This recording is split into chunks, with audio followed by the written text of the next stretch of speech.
Ja, kaj te imate to? Kaj te imate to neko muco? Muca je? Ja, tako že izgleda. Zdaj se obnaša kot muca, se bo proti vam obrnil, bo čisto drugačen. A samo kaj to na vaš ukaz gre proti meni, se ne bo, ne? Ne bo zdaj.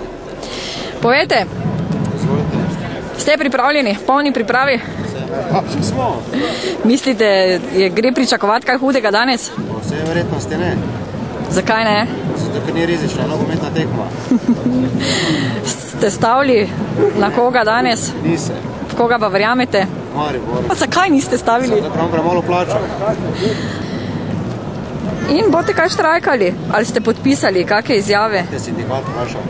Ja, pa ste član sindikata? In? Preslab pretok informacij. Torej ni? Kako odgovoril na vprašanje? Niso sindikalisti to, kar bi mogli biti. Točno. Sindikalni zaupniki, te pa proti njim štrajkati. No najboljše, ne? Se pa že proti sami sebi štrajkamo skoraj. Kak kuža je to, kaka je to pasma? Belgijski občar. In kak dolgo se trenira takega psa? Leto dni. Psa kupijo, ko leto dni star, ko leto dni šolajo, tako da je nekjer 2 leti star, ko pride na teren vodnikov službenega psa.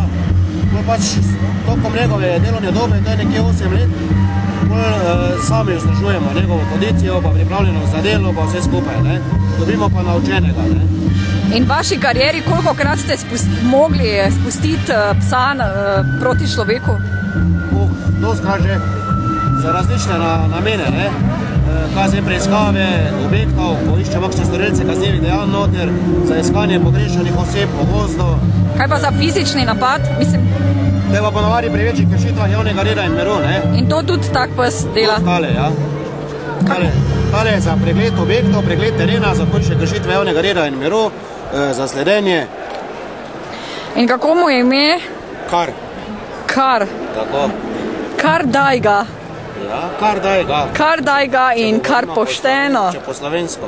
Kar daj. Kaj pa drugače? Gremo južno, je pa kar, se boste pa pozanimali, kaj je kar.